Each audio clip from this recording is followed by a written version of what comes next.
Well, you don't know if it's part of the show. Welcome to the show. If you don't know, it's part of the show. Didn't they teach you to reach for the stars while opening up the bars and keeping you chained down with mortgage bills and cars? Vaccines for your arms, kids sounding like supercharged, caffeinated hate-filled scars and rage-quit repertoires. No answers for yards, caught up in emotion that's not even yours. Imposter truths like impeccable retards, lined up for your serving of Gish Galloping wars. No remedy can save the lost, in love with the yarn. I'm tired of walking into refracted shards, poor science displayed by disgusting bards. Soaked in sin with your dupe is delight for a new hand of cards. Been so long, seems like for love I'm just too hard, I'm just too hard. I said, welcome to the show, where you don't know if it's part of the show. Welcome to the show. If you don't know, you don't know. Intoxicated 8 makes you believe you're spinning in space while you have no shame or grace. It's a disdainful state I used to contemplate, how to save myself from my own self-hate. Wonder why I was even made with a dreadful fate, forced to try and awake with a full plate. No one to help me stay awake or educate. I've had to liberate and fight through hidden gates. But my brother, heaven could never be late, and rockets don't work in space. It's all fake, the show is on Mars. It's a joke, but you're too far gone, it won't be long. Fepe's beak is strong. We have our song and we march along like streams of knowledge leading to God's holy pond, and lives of truth that hits the bong and sings the song, turns mankind from the wrong. We come in peace with a holy gown, and all of us wearing our holy crowns. Said the earth is flat and we probably just won't get along, just to go along. I said, welcome to the show, where you don't know if it's part of the show. Welcome to the show.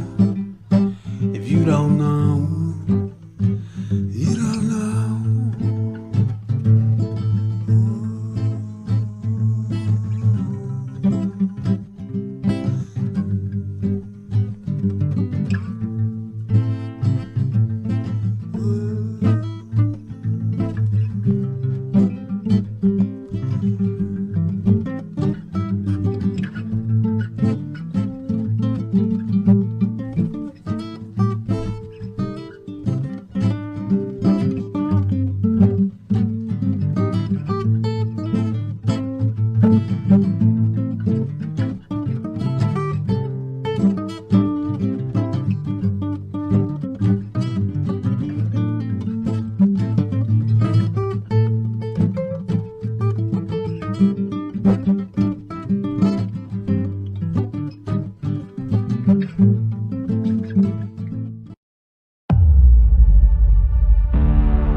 Something they're gonna pull up something, and my Brazilian friends, Brazilian flat earth friends, they think they're gonna use some kind of blue beam, they will fake something. I don't know what. I cannot predict. I'm just being I cannot underestimate the power of the opponent. We cannot. They have used so many lies before, camera tricks, right? Studio, green screen. What wouldn't they use? All right? We cannot leave any options out, okay? Whether they're going to do this 100%, I don't know. They can fire this sun simulator up. So we flat earthers, we need to be prepared for all scenarios, okay, including this. We cannot leave anything out of the table right now. We need to study all the enemy's tactics, and see what they are doing. So shout out Flat Earth Banjo astronaut Scott Kelly is joining William Shatner and Neil deGrasse Tyson on the cruise to Antarctica. They supposedly come the day after the Eclipse. So of course, that's why they're setting the stage for December 2024. They could not do it 2023. You know, they were not prepared. So they're setting the stage. Of course, they're gonna do something there. Mass hypnosis, I don't know, or blue beam, just like my Brazilian friends are saying. They're gonna use a blue beam there, or the fake simulator, sun simulator. I really don't know, guys. But they are up to something, and never underestimate the power of your enemy, the things that they can come up with, the lies and everything. Hello, you all. I hope you guys are doing fine today. So I started researching about the Antarctic 24-hour sun back in July of this year. As a Brazilian, I looked at the 40 years long Brazilian presence in Antarctica, with one permanent base at 63 degrees latitude south and two temporary bases, one at 79 degrees latitude south and the other one at 84 degrees latitude south. After watching hours of recent and old footage of the Brazilian scientists working in Antarctica, I did not find any evidence of a 24-hour sun. Even the World Book Encyclopedia of 1958 does not mention a 24-hour sun in Antarctica. It does mention one in the Arctic, but not one in Antarctica. The following weeks, I tried to bring guests on my live streams to have conversations on how would they be able to fake a 24-hour sun in Antarctica. As I hold a master's degree in emergency management, I try to use the principles of emergency preparedness when looking at this issue.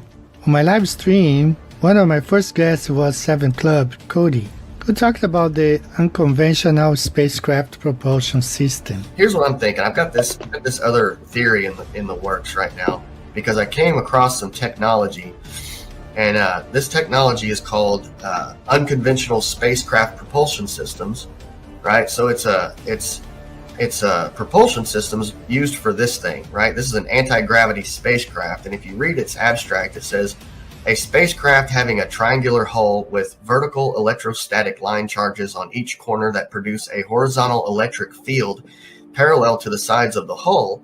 This field, interacting with a plane wave emitted by antennas on the sides of the hull, generates a force per volume combining both lift and propulsion.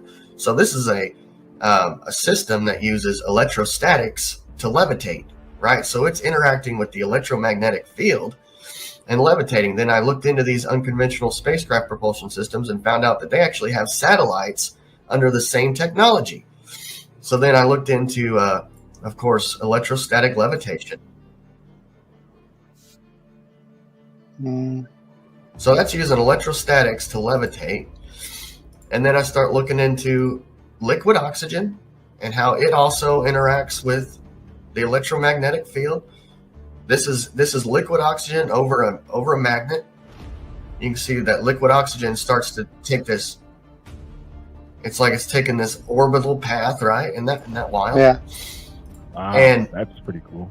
And we know that liquid oxygen is sky blue, right? So before oxygen becomes a solid, it's a liquid. So oxygen, it becomes a liquid, then a solid when you're freezing it.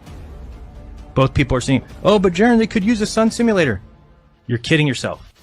What are they going to move it on a balloon? Is a little helicopter going to carry around the fake sun, and me and Austin are going to be fooled? Oh, is that helicopter above the sun all day? Is that just normal? Yeah, it's normal here now. Oh, okay, we were just wondering. See, that's the weird thing to me is Jaron featured my video on unconventional propulsion systems on how the ISS is up there. He watched it on Speaker Corner and showed his whole following, and it appeared to me that that's his new position. Maybe I'm wrong, but it just appeared to me when I watched him feature it that that's his new position on the ISS now. Now let's talk about a sun simulator. Let's say they do have the technology to electrostatically keep it in the sky, just like the anti-gravitic technology. Well, if they angled it to where, let's say, the real sun set, but they had the simulator rise at the exact same time, well, that's only going to work for the observers that are targeted. You get what I'm saying? So, you know, if they were to fake it, they would be faking it for the people in Antarctica. And those are the only people that, in that region, in that area, those are the only people who are going to see the 24-hour sun that they're faking. You see what I'm saying? In the following weeks, we talked about other ways they could fake the 24-hour sun. Thanks to Rich from Boston, the topic of the sun simulator was introduced. Not many people know that the patent for a sun simulator dates back 1965, and the Soviets were successful in creating artificial sunlight which illuminated Europe from France to the old Soviet Union. Russian Eternal Light. In an era of incredible military and technological innovations, a Soviet engineer dreamed of bringing light to desolate regions of Russia where nighttime prevails.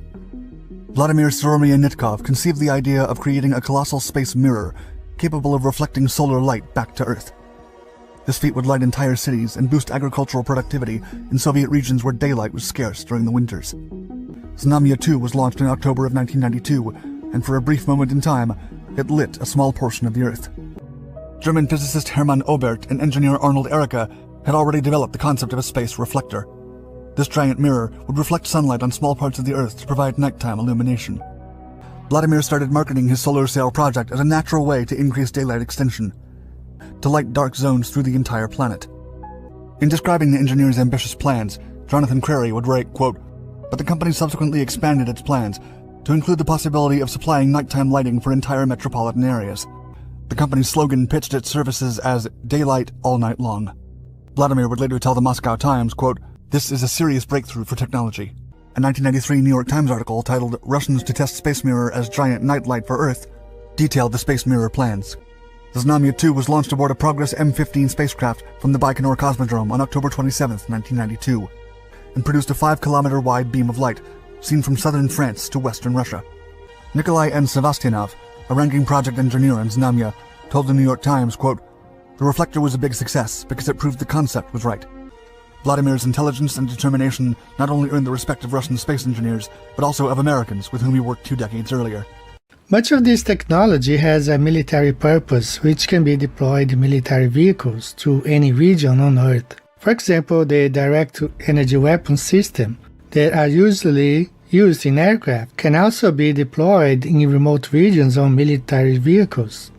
There are the HAARP farms in some places in the world, but just recently a very suspicious ship was found on the coast of Spain. Just as usual, weather had hit and destroyed regions of their country. One may call it as being just a coincidence. The truth is, in many circumstances, shoved on our faces through movies or advertisements. This 2018 commercial of an artificial sun illuminating an entire city led me to talk about it during one of my live streams.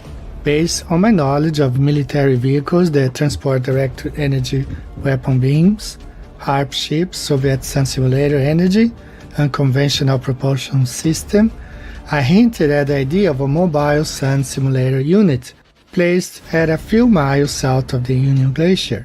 As 7 Club Cody pointed out, the sun simulator is designed to deceive just the people who are at the Union Glacier, and not to fool the entire South American continent. So look at this commercial from back. This commercial is from 2018. All right. Okay.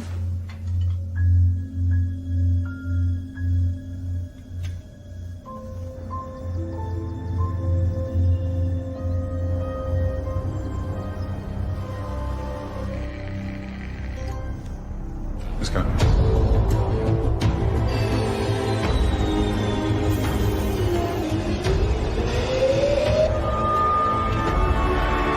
Over there. I think it's over there. Yeah.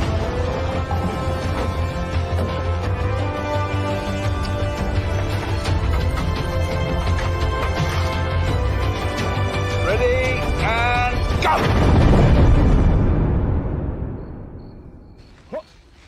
There we go. Good lad. All right.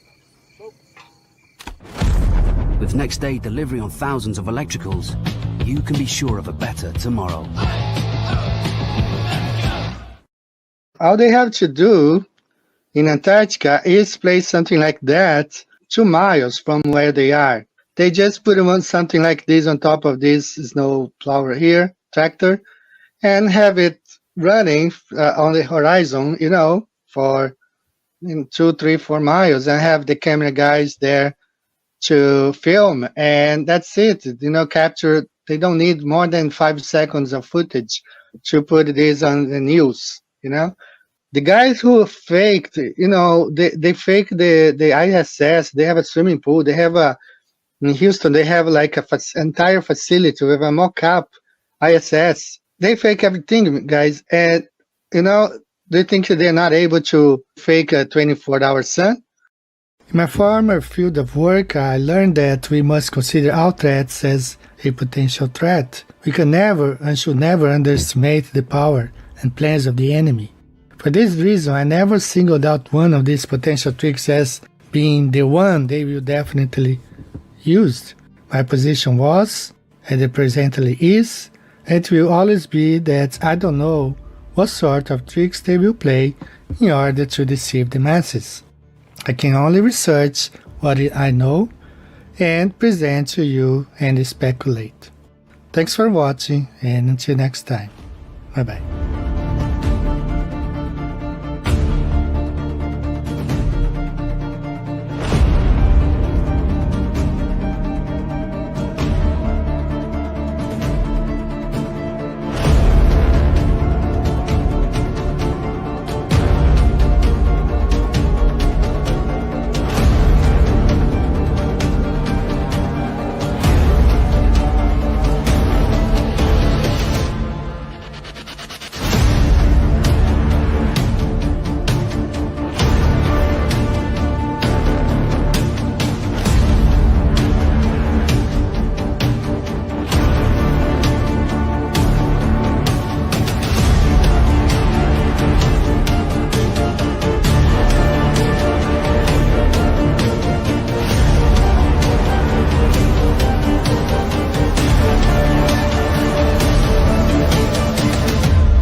Hello, my friends. Hope you guys are doing fine. I had to run this presentation in the beginning. Hope you are doing fine today. Just a quick mic check here. So we have been talking about the 24-hour sun in Antarctica for the past 5 months, I believe, since July. And many things have been discussed. We talked about all the possibilities. We had guests here with their input on what they might or might not do in December in Antarctica. So Mactoon and then Jaron and then Q&F isolated just one line of these hours, probably more than 20 hours of shows talking about Antarctica. I selected like 30 seconds telling that I said that they were gonna do a specific thing, when in fact, all we did was to present several possibilities. The people who faked the moon landing, they exploded craters in Arizona, built giant rocks, which I saw them when I went to visit NASA in Huntsville.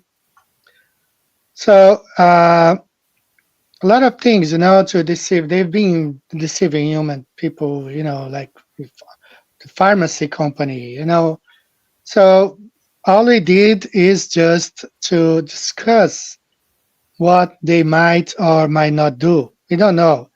I'm not convinced of a 24-hour sun in Antarctica. I watched some of the Z's presentation.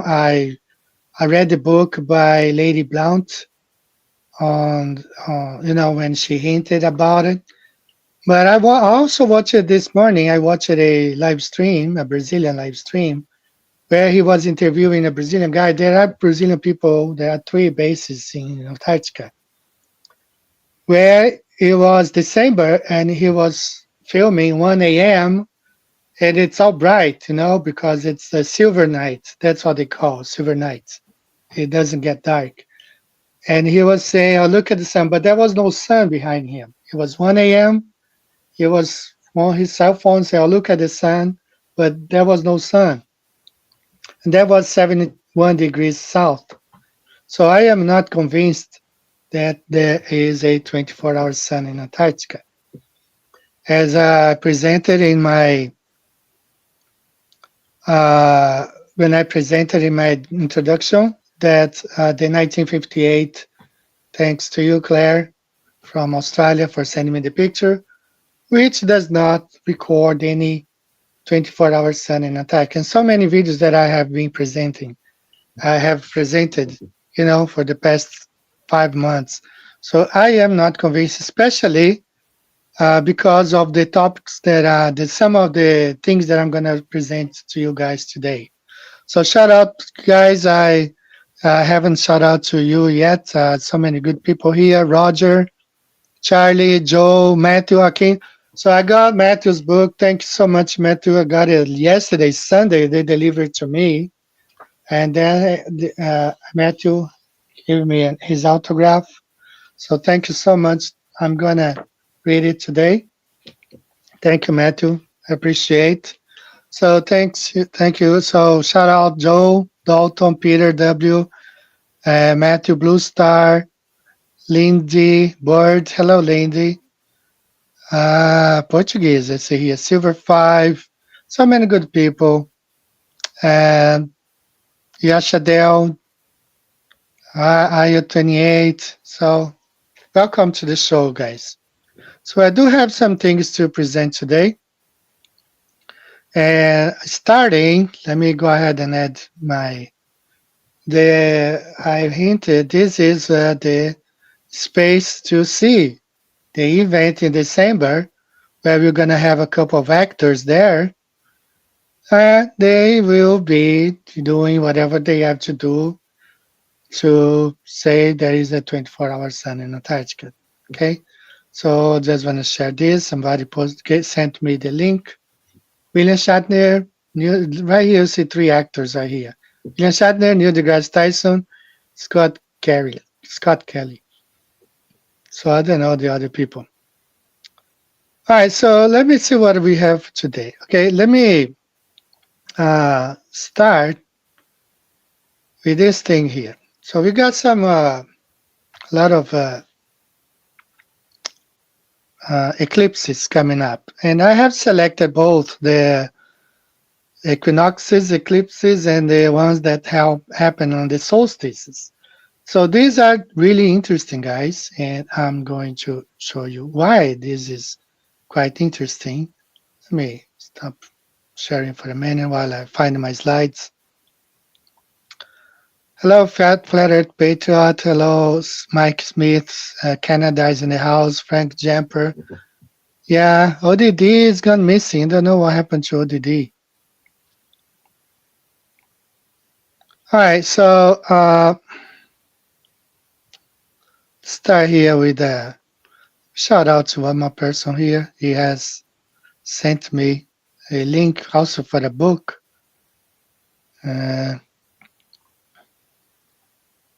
So that's my Italian friend Lucio Strata.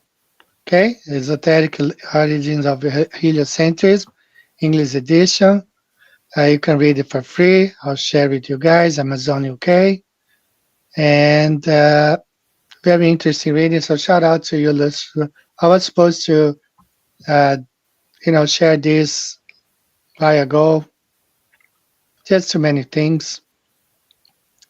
All right, so let's look at these eclipses right here. Let's start with the solstice. So this definitely destroys the globe, definitely destroys the globe. And also those people who are defending the sun calc.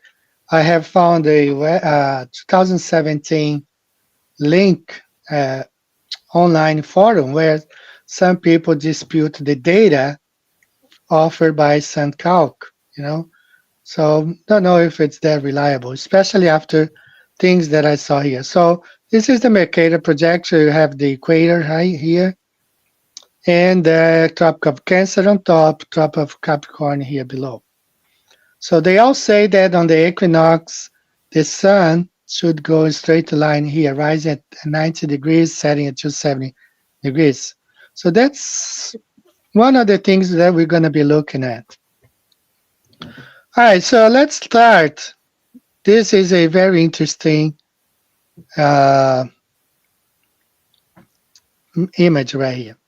So in July 24, 2055, okay, soon after the summer solstice in June 23rd, when the sun reaches the Tropic of Cancer, when it's on its way back, okay, totally impossible on the globe. And you see this eclipse here on the tip of Africa, South Africa, right? Now the sun is here. And as you see here, by the totality line, it's showing the sun on this area right here. And when we convert this to a map, you have a circling sun. So even though the sun is supposed to be right here, and by the shades, you can see that the people here have to be looking south, and the people around Antarctica should be looking north, because the totality is right on this darker line right here. Right?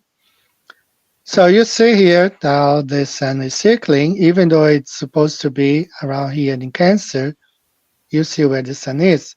So you cannot really go much on those data because it's pretty unpredictable. Now this other one here, it's that one that I found one of the most interesting one. All right, look at here. This is November 28th. The sun is approaching Cancer. Another 3 weeks should be reaching this winter solstice or the December solstice in south, And look where the eclipse is going to be happening. And that's data, guys. You can go online right here, all the eclipses, and you see there, total solar eclipse on November 28, 2198. What I have been doing, I have been researching all the eclipses for the last 100 years and for the next 100 years on the solstice and on equinoxes. And then you're going to see a lot of inconsistencies with the official data or with SunCalc data. So this one, you see here the equator. The sun is supposed to be right here, but look where the totality of the eclipse is, right? It's coming from, like people in New York can see, but the totality is right here by Florida, and it goes from northeast down to southeast, and then rises up, goes northwest, right? So you see the path of this eclipse. So the sun is here when it's supposed to be here. And when we convert this to the flat Earth map, that's where the totality of the eclipse will be, November 28th, when the sun is supposed to be right here. For those who defend the SunCalc website, the sun is supposed to be rising southwest and southeast and rising and setting southwest. That's not what's happening right here. You see a circling sun in November 2028 around the Tropic of Cancer. So it's been very interesting to research these eclipses because not only it debunks the globe, it shows that we don't really know what's going on. Right? There's data from, for example, SunCalc that said the sun is supposed to be rising southeast and setting southwest. It's not correct because that's where the sun is in November 28, 2198. These are a couple of them. I have a lot of them. So let's look at some of others. Okay, so this is April when the sun is approaching the summer solstice, in June, April, May, June, the sun had already crossed the March 20th equinox. So it's April right here. The sun is approaching Cancer. And you see the path of this eclipse here, right? And when you convert to the flat Earth map, you see how it crosses the U.S. coming from the east, and then crosses the equator, and then goes back up. Goes towards the south, and then south. Like northwest or south, something like that. South, southwest. No, north, northwest, south. Right. Another one right here in December when the sun is right here, approaching the winter solstice in Cancer. Look at this one. That happened in 1937, right? When we convert to the flat Earth map, just look at the path of this eclipse. Well, when the sun is supposed to be rising here, setting here, it's not. So is the data they are collecting the real sun or just the apparent sun that's visible in that region, projecting that region? Because I don't think the sun is there. I think it's being projected to that region, while the real sun, the genuine sun, is right here. That's what the conclusions that I'm getting after I started looking at these eclipses. This one also approaching the solstice in December. That was in 1967. The sun is supposed to be here at Cancer down here, when in fact it's coming, you see by the latitude, comes from a higher latitude, let's say 30 degrees north, and then crosses the equator, and then goes back, crosses the equator again, and goes towards another 30 degrees north. Right? When we convert this to the flat Earth map, you see the path of this eclipse right here. Right? Look at the totality right here, where the sun is, or was. That was 1967. Right? So this is in December, right? When the sun is supposed to be here in Cancer. So the eclipses show where the sun really is. And it's projected somewhere else. So that makes me think a lot about this Antarctica suns, 24-hour sun. I believe it's pretty much like these eclipses right here. The sun, as we're going to see, perhaps not every year, but once like every couple of decades or something, is projected there. That's what I've been thinking of. And that's why these guys could not do their experiments or observation before 2024. They couldn't do it in 2020, 2021, 2022, 2015, 14, when Flat Earth really became popular. But they are all projecting to 2024 because perhaps that's when they know the sun will be way, way below Cancer. Now the path of this eclipse here in December 1967 does not match what they would have to have here with the sun rising from southeast and setting southwest.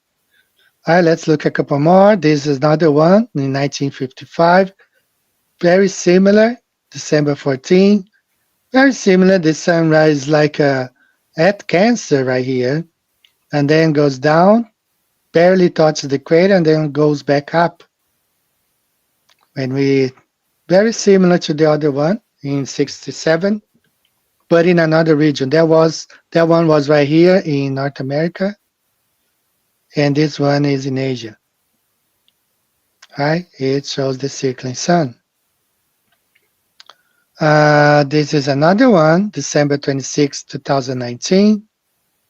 A different projection, but you can see here the way of the eclipse.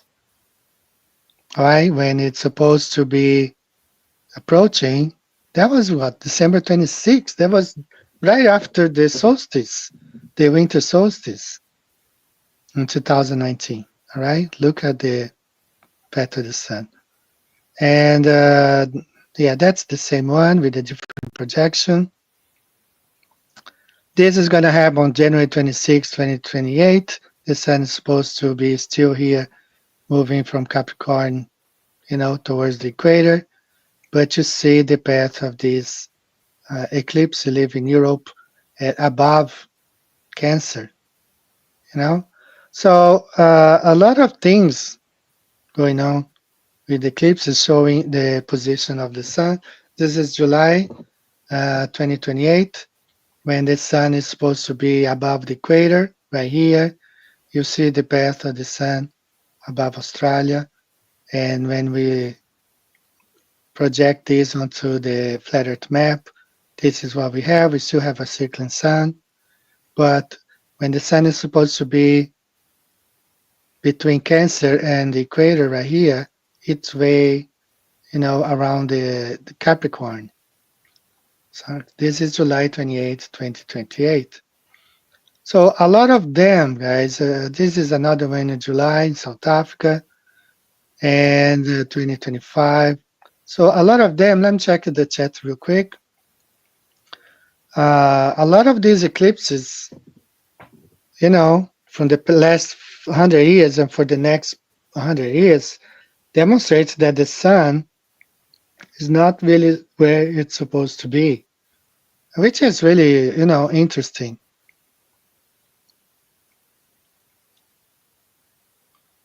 So path of the totality doesn't represent sun's positions, it represents just shadow path. Well, yes, if you think like that, but the data here, let's go back to this one here. Solstice November 28, right? Let me remove the comments just for a second so I can display. All right, so this is the totality right here. Okay, people who are in the north, they gotta be looking south, and we're gonna see like a partial. And the same thing for people who are here in Central America, they have to be looking north to see partially. So this is the totality here. How can the sun be here, November, approaching Capricorn, and being especially for the globe, you cannot have, because the Earth is tilted, So this totally kills the globe right here, because the sun is supposed to be here this time. All right, so you cannot, even if you have the moon on this side and the sun over there, I mean, it makes no sense, because the people who are here have to be looking north, and people here south. So yeah, I have someone have been arguing with me about it, and yeah, it's blocking the sun, right?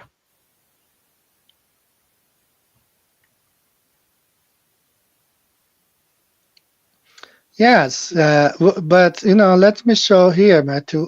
This is what I'm coming at. Okay, let me go back to this folder. These eclipses right here.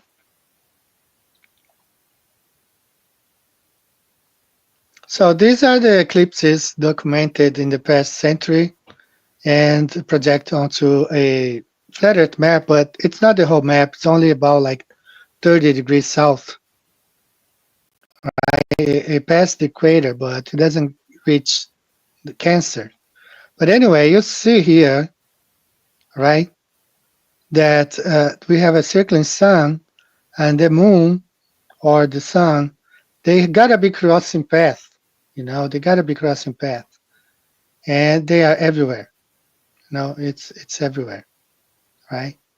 So I don't know. I mean, it makes me think a lot about like we have the circling sun, and where the where the sun and the moon are might not be exactly what is being projected in our dome of view. So it made me think a lot about, this whole sun and eclipses and the 24-hour sun in Antarctica. So I started to think that the sun might be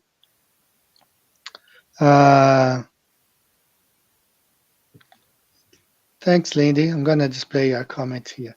So it makes me think that the sun, it's projected where these people are, but it's not the real sun. It's not the genuine sun. It's just an apparent sun, right? It's not the real sun.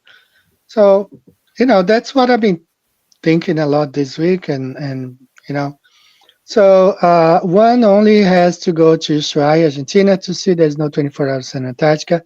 In Ushuaia can see there is no all-night nautical twilight during the December solstice. Exactly. Another thing that has been, in my mind is that the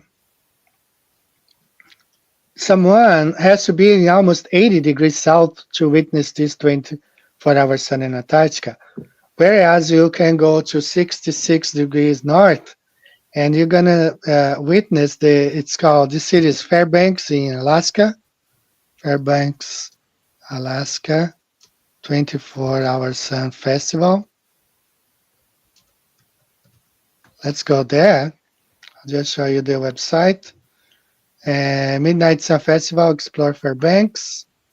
I'll share my screen. So Midnight Sun Festival, this city is at 65 degrees north in Alaska. And they have the Midnight Sun Festival.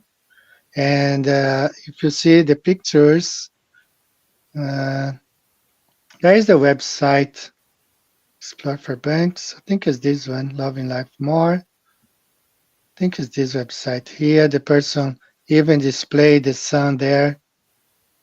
Shows at midnight and then the sun shining. This is in Alaska. They are doing this at midnight. Okay, I saw some of the pictures already. They show the sun. That's 65 degrees. See, you see the sun right here. And Dennis Miller, he was there, he saw the sun at 10 degrees above the horizon, And for some reason, in Antarctica, for the same thing to happen, you have to be like at 90 degrees south, because even at 71 or 79 degrees, they barely see, if the ones who claim to see, they barely see the sun above the horizon. So you got to be like at 90 degrees to see. So even on the globe, this makes no sense.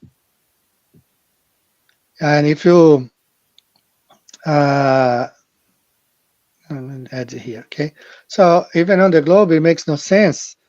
If you, I think if there is one 24-hour sun in Antarctica, they don't advertise it. It's because it cannot be seen at the same latitude as it can be seen the North Pole sun, 24-hour sun.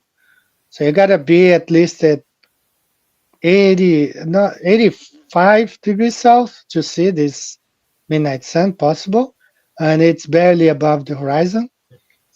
So something is wrong, with the globe. If that's for the globe people. If you're claiming that there is a 24-hour sun, but you have to go beyond 80 degrees south to see it, the math is not mathing, like some people are saying, because at 66 degrees north in Fairbanks, you take part of the midnight sun. And if you explore here, this website, they have pictures there. They show the sun, and and they are having this street fair with people playing, all that stuff, and you don't have the same thing in Antarctica. 66 degrees, you don't have the twilight, like he just explained right here, Lindy. So what's up, Christopher? How are you, man? And that's what I have, to share with you guys, all these inconsistencies, especially with this. I'm going to share a little bit more of those eclipses. All right, so a couple comments here. The sun rises and sets faster during the summer solstice in the south, and does during the summer solstice in the south. Another proof, it rotates polarities, which means the earth is flat. Definitely, I'm from Brazil. I was born in Capricorn, actually. I'm not talking about the star sign. I'm talking about the Tropic of Capricorn, São Paulo. That's my hometown. And part of my life, I even moved a little bit more to the south to another state called Paraná. Maybe, I don't know, 30 degrees south of the equator, 10 degrees south of Tropic of Capricorn. I lived there. And the sun does set. I remember playing outside, on a farm, playing, and then all of a sudden it got dark. And I was like, what? It's here living in Japan now, and the years that I lived in the US, especially in the summer, that it lags, like it takes forever to get dark. But in Brazil, Tropic of Capricorn, it gets dark really fast. So, it proves that we have land masses there are much bigger, greater, and then the sun has to run faster. It's a journey. All right, guys. So got some good friends.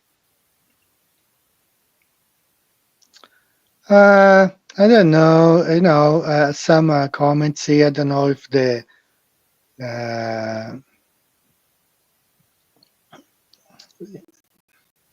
thanks, John.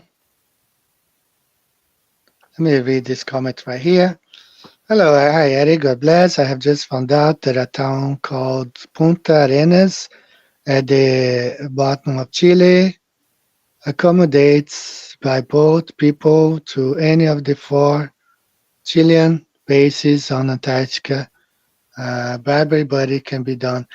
Yeah. I believe it, if you throw some money there. It's just like going by boat. The guys have experience. They are old-time navigators, but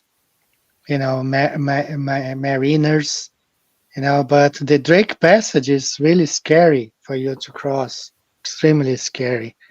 And a lot of people, even I was watching this Brazilian Navy captain, even he was very apprehensive when crossing the Drake Passage towards the Brazilian bases at 63 degrees south. The Drake Passage can be quite scary. All right, so let's go back to this, some of those eclipses here. All right, so this is it for November 28, 2098. Go back to another one. This one, very interesting. This is on the equinox, March equinox.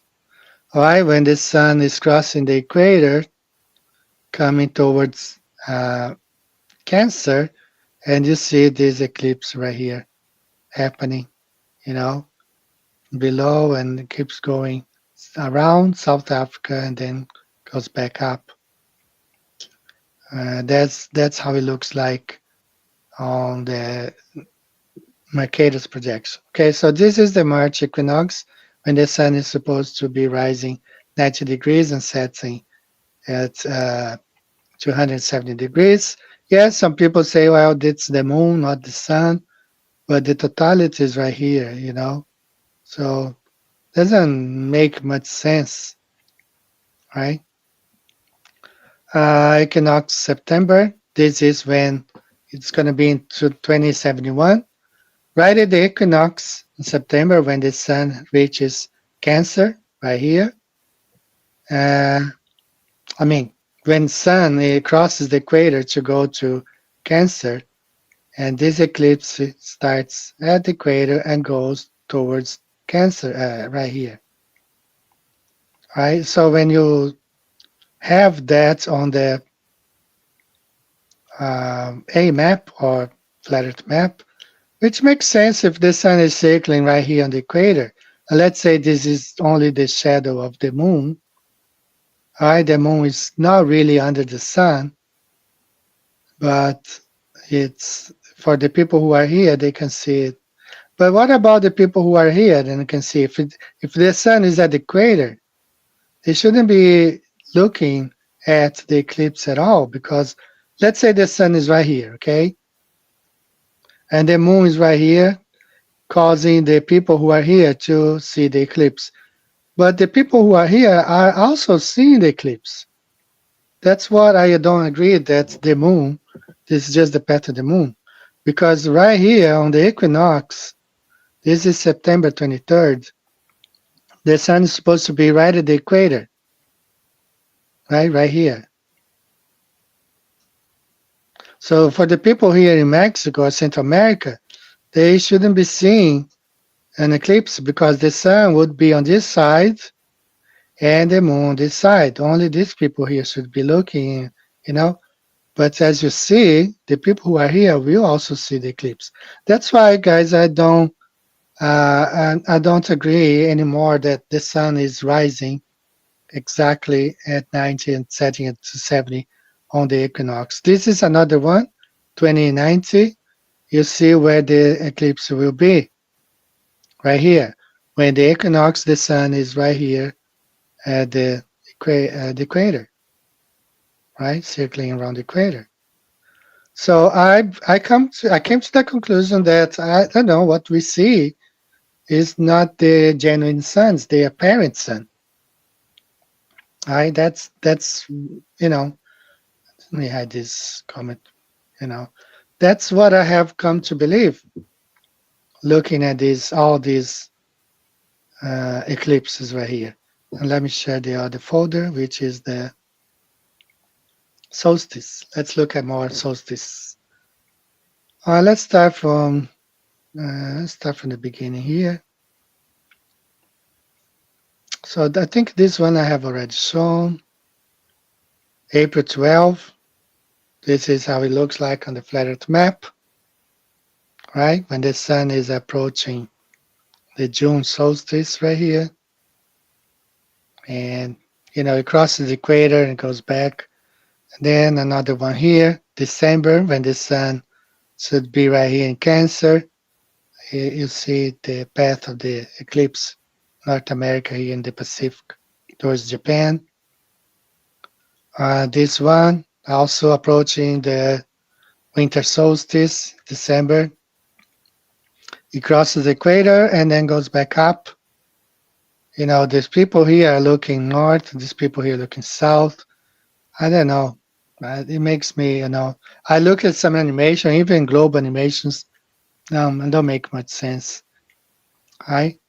And this is 1967. This is December 1955, when the sun is, you know, basically at the Cancer tropic of Capricorn right there. And you see the eclipse happening right here around Cancer, when the sun is supposed to be in Capricorn. So my Brazilian friends, I was saying, like, how can, for the globe, this is a death for the globe, you know, because you have the bulge and you have the tilt. You cannot have this on the globe whatsoever. And on the flat Earth, it shows that the sun is, you know, this thing that we very, you know, we only see the apparent sun. We don't really see the genuine sun. December, this okay, makes sense. December, that's going to be in 2038. December 26, you know, it makes sense. But it's still, if you see the latitudes where we'll be seeing, it's close to the equator and then goes south, New Zealand, south of Australia. then comes back up close to the equator. So for those who say the sun is rising, southeast and setting southwest, you got a problem right here, right? And this one, January, same thing, right? And let's see, this one, July, when the sun is supposed to be at least between the equator and Cancer, it's in Australia. This one in July, same thing, when the sun is supposed to be between Cancer and the equator, it's right there in South Africa, right? So it's been very interesting for me to be looking at these eclipses, not only in the past 100 years, but for the next 150, 200 years, where they will be. Really, contradicts a lot of stuff. This is June 20th, right at the solstice right there. You see the sun is supposed to be right here in Cancer, but it goes from the equator up to Cancer, goes back to the equator. That's how it will look like. So we still have a circling sun. And as I have pointed before, I just found a video of 2017 when I was demonstrating eclipses and showing the sun does not make a perfect circle. It's go like oval-like, sometimes oval-like circuit, but it does do a circuit. All right, and that's pretty much it. This is the June 21st solstice. This is how it looks like. June 21st solstice and 2039, around the North Pole. This one that we've been talking about. So let me go back here to the chat real quick. All right, so guys, a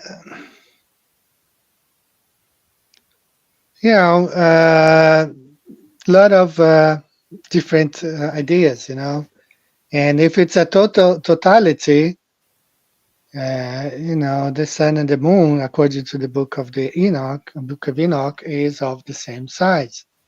So, yeah, that's what I have been researching this week, and came to the conclusion that, the sun, even on the day-to-day or the data they are getting, Sun Calc, I think it's the apparent sun, it's not the genuine sun. I don't know, I'm just looking at this stuff, I'm studying and trying to understand what's going on, if there is a 24-hour sun in Antarctica or not. I'm not convinced. The more I look in that, the less I am convinced that there is one.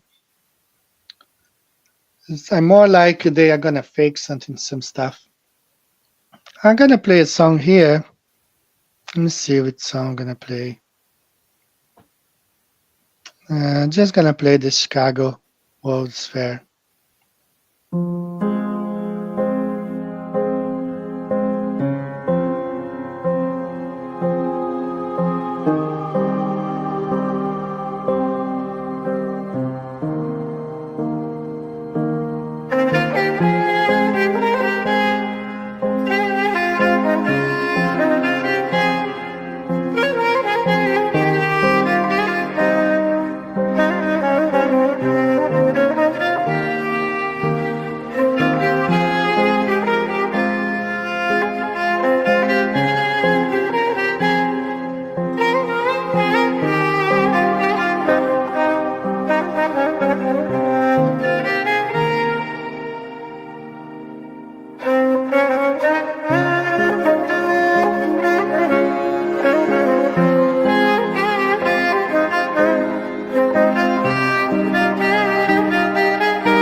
Guys, that was a song by Mark Eliyahu. The name of the song is Hope. I typed the name of the song and the singer, for those who were willing to know, it's on the chat.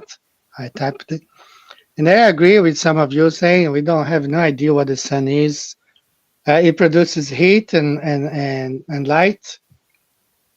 But as far as what it is, we have no idea. You know, there is one sun, one moon, and it circles around the flat Earth. And one thing I want to talk about it for those who there are people who say that there is no circling sun, right? Well, the whole field, if you follow any sort of astrology, the whole thing is falls, down because the sun circulates around the flat Earth with the stars. That's why we have the star signs. When you're born, for example, in Scorpio, I think it's Scorpio right now.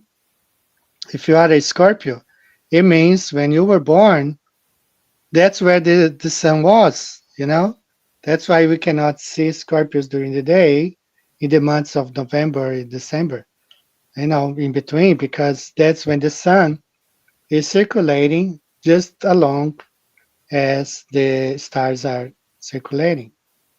So next month it falls one constellation behind, and that's how the zodiac wheel works. So if you say that you don't believe in a cycling sun, but you follow astrology, it makes no sense. It doesn't add up. So the whole thing of whoever follows astrology falls down to pieces if you say that there is not the cycling sun. All right, so I'm gonna also paste a link to my Flat Earth Bungee store if you want to support the channel. Here you go, guys. Support the channel. If you visit my Flat Earth Bungee store, get a, I don't know why. Let me see what we have there. Got, maps. I have the Amelia Earhart flight route. Pretty nice. Okay, when I research all her, the flight path, and I can't zoom in right now, but I have there the planisphere, all the constellations. I have the orientation, European orientation Gleason's map. I have the CBS map. This is restored, really nice. And I got permission to list all those maps here. Mapa Urbano Monte. All right, if you guys want to explore this store and support the channel, got t-shirts, puzzles, all that stuff. Let's go back to business. All right, so let me paste this comment here. Talk about using the ground latitude distance 154 miles. My measured sun altitude 42 degrees and 45 degrees altitudes at the sun south, and I calculated the sun height to be 3,000 miles at the equator, 2,000 miles against.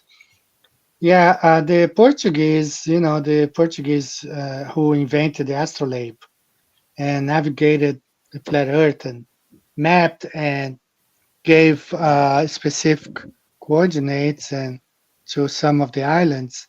That's how they did. That's how they calculated the height of the sun as well, with the astrolabe.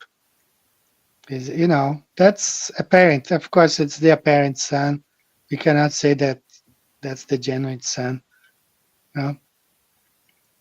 Sun and moon the same size, correct? I believe that's so. That's what the Bible says. I mean, not the Bible, the Book of Enoch, which I believe is scripture. Some people disagree, but I believe the Book of Enoch is scripture. All right.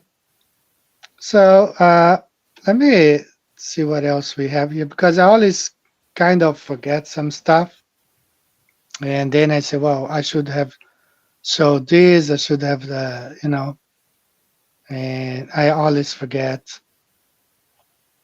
I want to share this thing here. I was talking to, shout out to Russian Vids. Talked to him a long time ago. It's been a while since last we last talked. But this is a journalist, Jack Anderson, back in 1978. The whole Falklands War, For those who don't know, there was a war in 1978.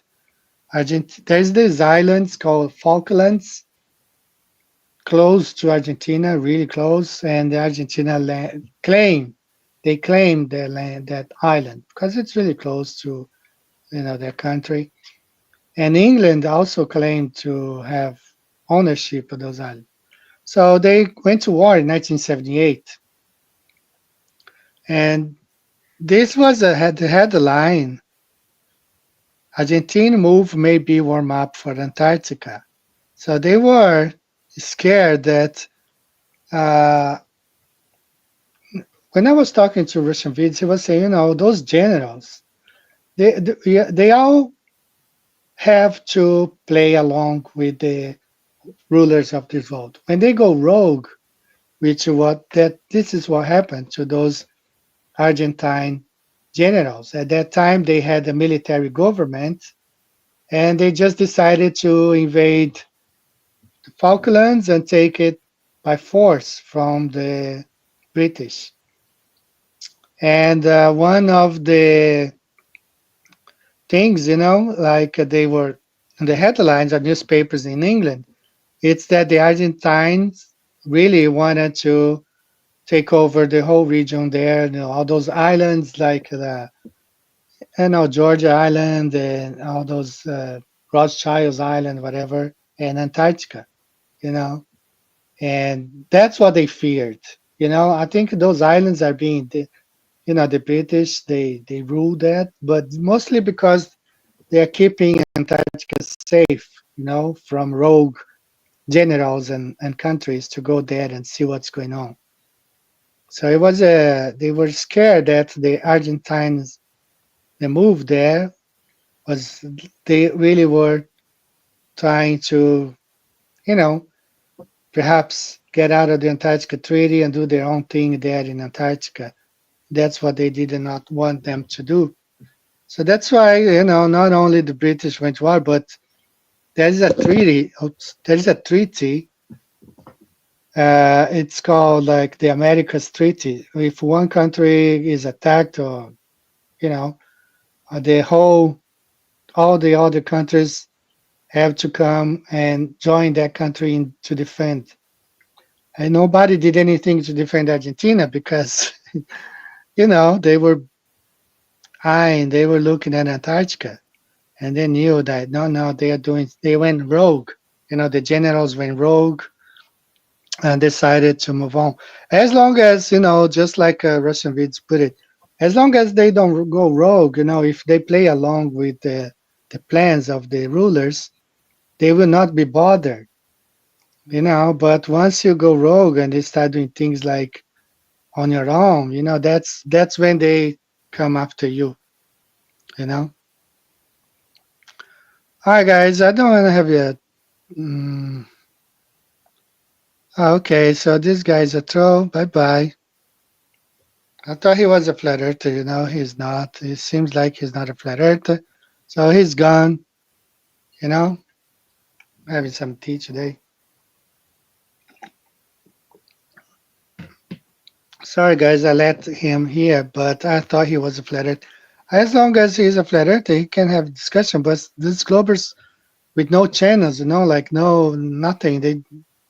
It might even be Chat GPT, It might be Chat GPT there. All right, so I want to also shout out to Flat Earth Reconnaissance. He's not feeling well lately. He's waiting for a heart surgery. He's gonna have a pacemaker, So blessings to you, brother. I hope you recover soon and gets back here. Let's get back together here. But he was supposed to be here today, but I told him take time, rest. You need some rest now until you have your surgery. Don't push it too hard. back a few years ago when I was not feeling well, like it was terrible. All right, so guys, what you all think about this Antarctica thing? It's approaching. You see, like Scott Kelly and Neil deGrasse Tyson and uh, William Shatner. William Shatner, he posted something on his Instagram talking about all those actors there. I'm more and more convinced this whole thing is going to be a mockumentary. No, I haven't been talking much about the 24-hour, the final experience, because I think, Zatetsk,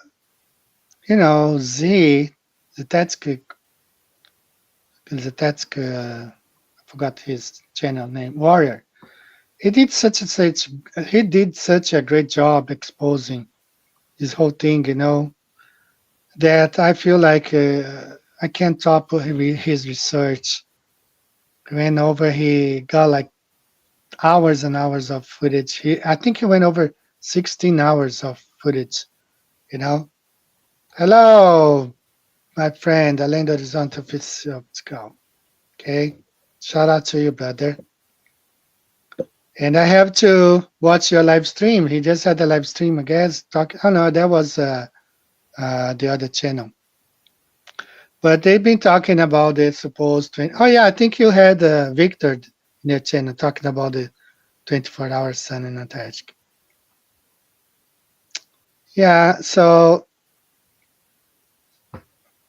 the sun's actual flight source is likely super powerful. Yes. So I played a video here with that guy. What's his name? Eric Dollard. I think I don't have it here anymore. Eric Dollard, and he has some interesting theories. I like his. Of course, he comes from a heliocentric point of view, but he totally disagrees with heliocentric interpretation of what the sun is. He talks about the sun being a transformer. It gets light and transform it into what we see. It gets from perhaps, he says from another dimension, but as I said, he comes from a heliocentric point of view. So he's got these ideas, But I like it, I enjoyed listening to him. He has some, for being a heliocentrist, he's got some quite different ideas. And of course, if he had been exposed to the flat Earth earlier, maybe perhaps he wouldn't go far. They let him go this far because he did not reject heliocentrism. If he had rejected heliocentrism from the beginning, he would not have gone that far. But he became like a university professor, famous author, all that stuff. And many people gave ears to what he had to say. And I like his interpretation that the sun is a transformer. But we don't know what the sun is or what the sun does.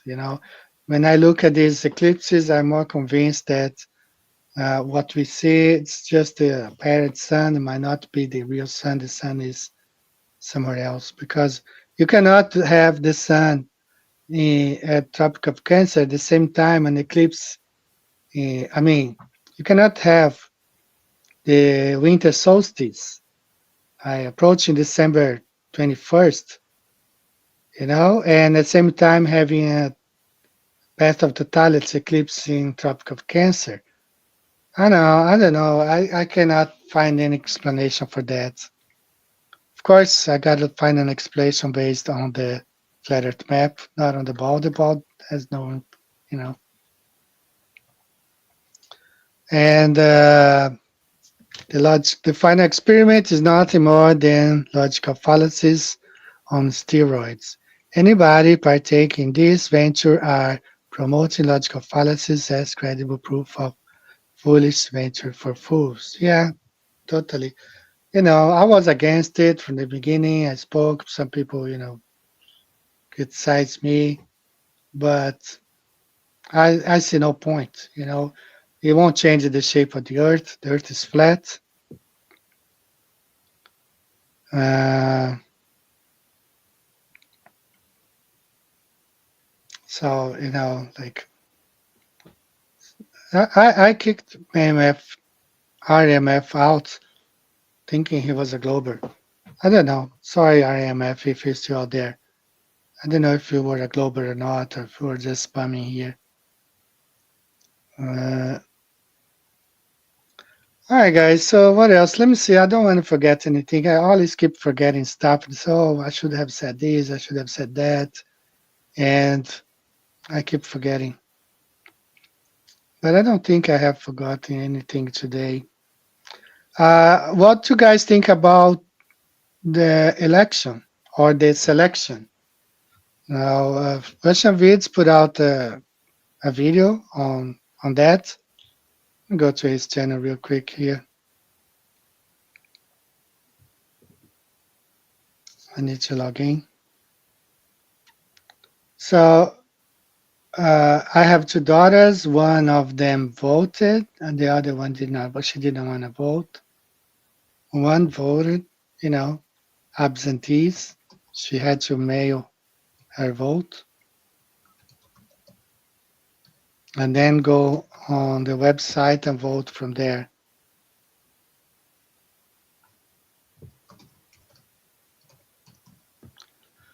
So I don't know. My friend, I have not a friend, a student of ours. He thinks he likes politics a lot. When we have classes, all he talks about is politics. That's what he wants to talk. Politics in Europe, politics in South America, politics in North America, in Brazil, everywhere. He loves politics. And he thinks Trump is a fascist. And he said in times of economic distress, fascists arise to power. That's what he thinks. I'm not saying that, don't isolate this line just like Jaron did or Mike Don did and said that I said that's what they were going to do in Antarctica. No, we are discussing, we're talking about many subjects. But he said that it makes sense. He said, in times of economic crisis, fascists rise to power and fascists rise to power. So, he thinks Trump is one of them. I don't know. I don't vote. I'm not an American citizen. I just look from, But Russian Vids, he just put out 2 days ago parallels between Donald Trump and Ronald Reagan. And he has been talking about the election. All right. So if you guys are interested, the 2 last videos, he talks about the election. That's his channel right here, They Live Truth. And I don't know, I've been watching some interesting videos. I might want to talk about this in a couple of weeks. But, thinking about censorship, I saw a clip where he says that he says something like no more censorship. People are free to say what they want to say. That's good. Let's say if they will eliminate those disclaimers on flat earth videos, when we go to any flat earth video, they have a disclaimer there. Let's see this one here. Yeah. They add this Wikipedia. Shout out to You Think, Roddy Cooper. Great video. Flat Earth Truth versus Global Delusion. Shout out to you. I had already commented here. This is I'm using my. So right here, Wikipedia. Flat Earth is an archaic and scientifically blah, blah, blah. Let's see if they will remove these, Let's hope. Perhaps that's what they're going to do, remove all this censorship on Flat Earth. So let's wait and see. All we got to do is wait and see. Thank you, Matt. Thank you. People are getting theirs and they are really happy. You know, I get really great comments. I just got the comment here. Let me see if I find one of my videos. She it took her a while, you know, to get hers. I don't know. The company sometimes they take, you know, even the payouts. I have to email them several times because they don't do the payouts, you know. And they used to be really good at paying out, like, you know, a week or 2 weeks after they would do the payouts. But now you got to email them and wait forever, you know. But I know the people who got it, I can't find the comment right now. But the people who got it, they are really happy. I am happy with mine. I love it. I really love my Flat Earth map. So thanks, Matt. Thank you so much. I do appreciate. You know, it's a way to support the channel. You know, things are really expensive. Rice is like twice the price. Meat, man. I mean, I think I'm not a vegetarian. I was raised eating meat in Brazil on a farm.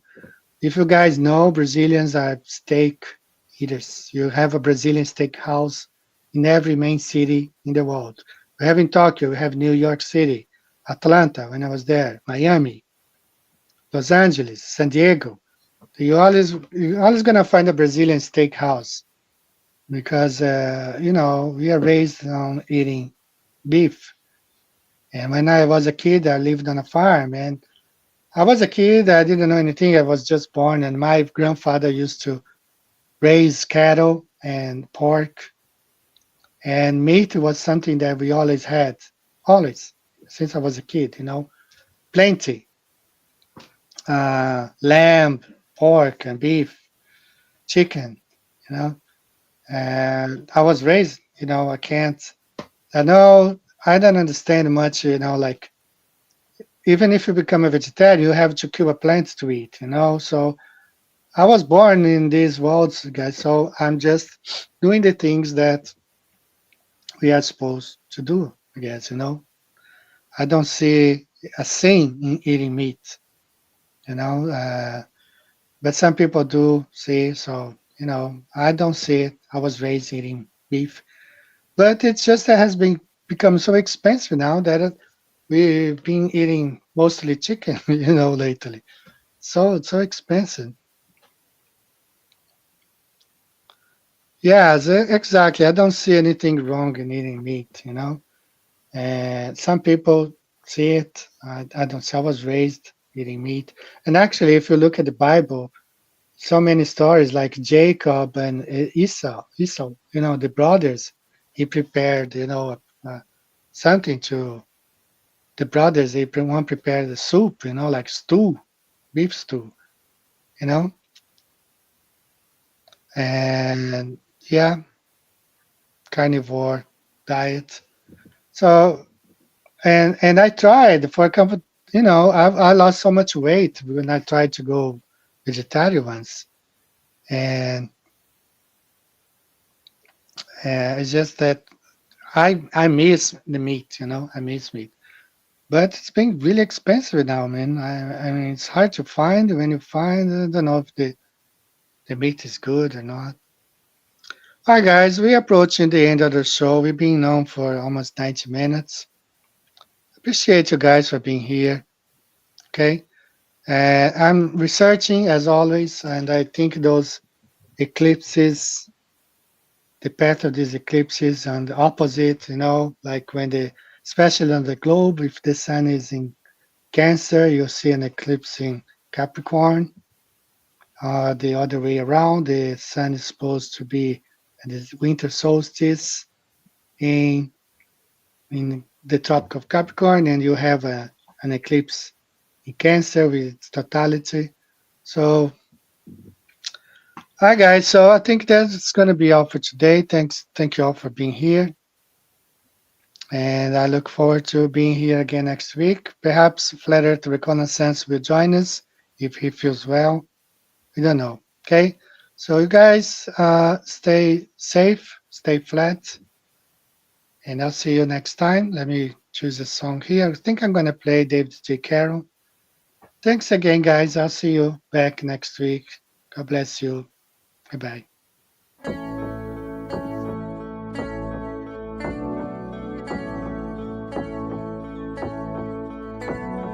Wonderful, magical, celestial light, fantastical, mystical, wonderful sight. Belgian Swiss physicist Auguste Piccard, 1931, first to reach for the stars, was the first to explore the air view stratosphereus, a scientist curious to see what was there. An aluminium black ball on a helium balloon, hydrogen, with photos and instruments, sailed towards the moon, rose in just half an hour, 52,000 feet, 10 miles of depth air pressure, up a dead drop in heat and cold, but disproving gravity. Wonderful, mystical, beautiful sight, flat line separation of black from blue light, a world run by deceivers, false make-believers, hiding in shadows, stealing our light. Mystical, fluorescent light, wonderful, magical, awesome, yes, stealing our light. Wonderful, let there be light, supernatural, eternal, supernatural. Up we go, higher than rainbows, higher than mountains, above cumulonimbus, higher than air, high level horizon, 360 around us, but right round behind us, any height that we dare. The sun and the moon both revolve above around us, to forever short time pass intelligently there. You'll never beat us, you'll never defeat us, no more you deceive us, we keep the wheel like air.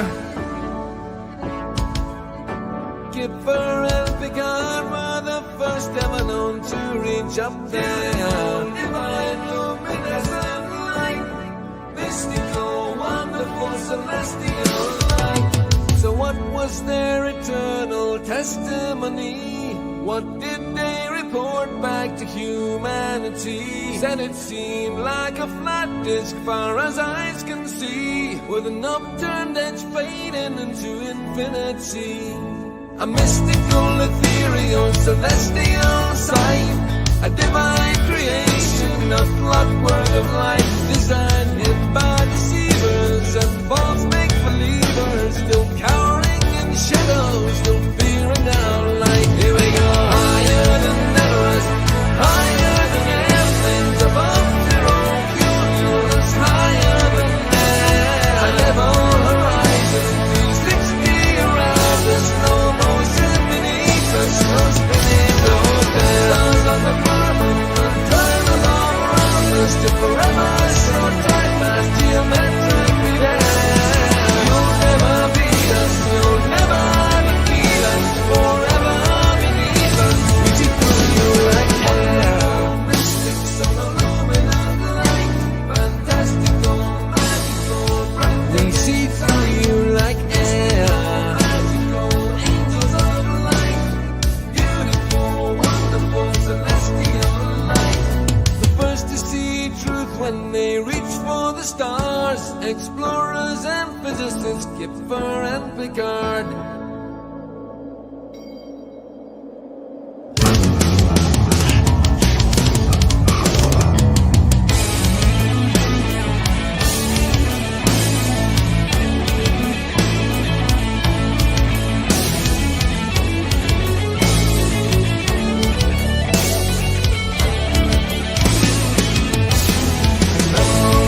Motionless, we are.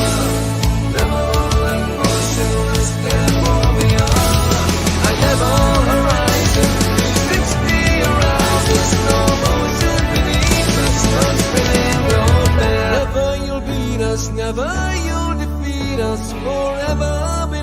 us, we see through you like air.